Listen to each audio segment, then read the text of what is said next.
سما نیوز پر ایک پروگرام ہو رہا تھا صحابہ کرام رضی اللہ تعالی عنہ مجمعین کے حوالے سے، اور خاص کر اماں عائشہ صدیقہ رضی اللہ تعالی عنہ کے حوالے سے۔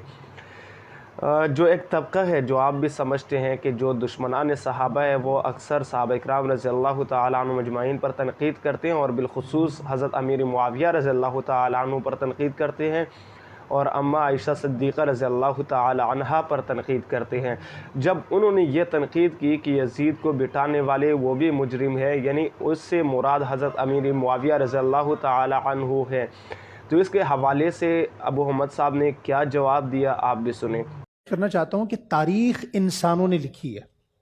واہ، تاریخ لکھتے وقت کون کیا تھا، ہوش میں تھا، حواس میں تھا، نہیں تھا، اس نے سستا نشہ کیا ہوا تھا، بھاری نشہ کیا ہوا تھا، وہ کس انداز میں تھا، یہ الگ ڈیبیٹ ہے۔ قرآن کہاں سے اترا ہے؟ قرآن اللہ کی طرف سے آیا ہے۔ ہم نبی کریم علیہ السلام کے پاؤں مبارک میں آنے والے چمڑے کے یا اس زمانے میں کپڑے کے یا کسی بھی قسم کے جو جوتے تھے، ان جوتوں کی توہین بھی برداشت نہیں کرتے۔ نہیں کر سکتا۔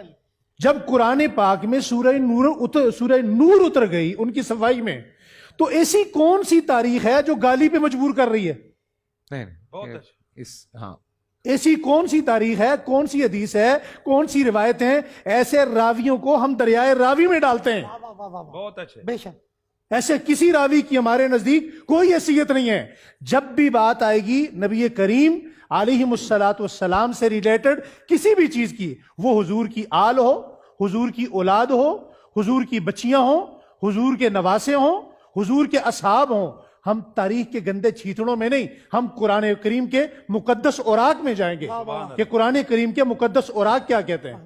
قرآن کہتا ہے وَكُلًّا وَعَدَ اللَّهُ الْحُسْنَى۔ جب قرآن نے فیصلہ کر دیا تو کسی انسان کو یہ جسارت کس بنیاد پہ حاصل ہے کہ وہ آج صحابہ اکرام کی توہین کرے، اہل بیت اعظام کی توہین کرے، حضرت عائشہ پہ زبان درازی کرے؟ بے شک۔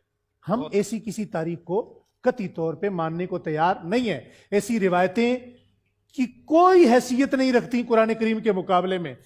جب قرآن کریم آ گیا تو قرآن کریم کی موجودگی میں اب کسی کتاب کی ضرورت نہیں۔ قرآن اس کے بعد انہوں نے ایک تنقید کی اماں عائشہ صدیقہ رضی اللہ تعالی عنہا پر، نعوذ باللہ۔ انہوں نے کہا کہ تاریخ کے اوراق میں یہ لکھا ہوا ہے، تاریخ کے اوراق میں اماں عائشہ صدیقہ رضی اللہ تعالی عنہ کے حوالے سے یہ لکھا ہوا ہے، تو اس کے حوالے سے بھی مفتی ابو حمد صاحب نے ایک زبردست جواب دیا۔ انہوں نے یہ فرمایا اسپیچ میں، اپنے واری میں یہ فرمایا کہ ہمارے لیے تاریخ کے اوراق جو ہے وہ کوئی معنی نہیں رکھتے، ہم تاریخ کے اوراق اپنے جوتوں کے نوک پر رکھتے ہیں۔ ہمارے پاس قرآن مجید جیسے مقدس کتاب موجود ہے، اور قرآن مجید میں اللہ تعالیٰ نے فرمایا ہے وَكُلٌّ وَعَدَ اللَّهُ الْحُسْنَى۔ اللہ تعالیٰ نے تمام صحابہ کرام رضی اللہ تعالی عنہ مجمعین کے ساتھ وعدہ کیا احسان کا۔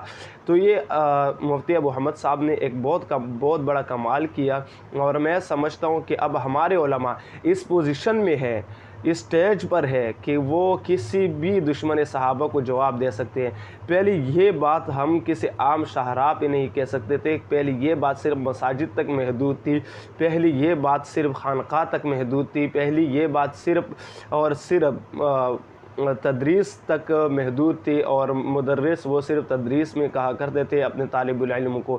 لیکن الحمدللہ آج علماء دیوبند اس پوزیشن میں ہے، الحمدللہ آج مسلمان اس پوزیشن میں، الحمدللہ آج علماء بریلوی، علماء اہل حدیث اس پوزیشن میں ہے کہ صحابہ کرام رضی اللہ تعالی عنہ مجمعین پر کوئی تنقید کرتا ہے، چاہے وہ عام شاہراہ پر ہو تو اسے عام شاہراہ پر جواب دیا جاتا ہے۔ کوئی نیشنل ٹی وی پر بیٹھ کر صحابہ کرام رضی اللہ تعالی عنہ مجمعین پر زبان درازی کرتے ہیں، ان کے اوپر تنقید کرتے ہیں، تو اللہ تعالیٰ نے علماء دیوبند کو یہ پوزیشن دی، یہ قوت دی ہے کہ وہ نیشنل ٹی وی پر بیٹھ کر وہ ان کو جواب دیتے ہیں۔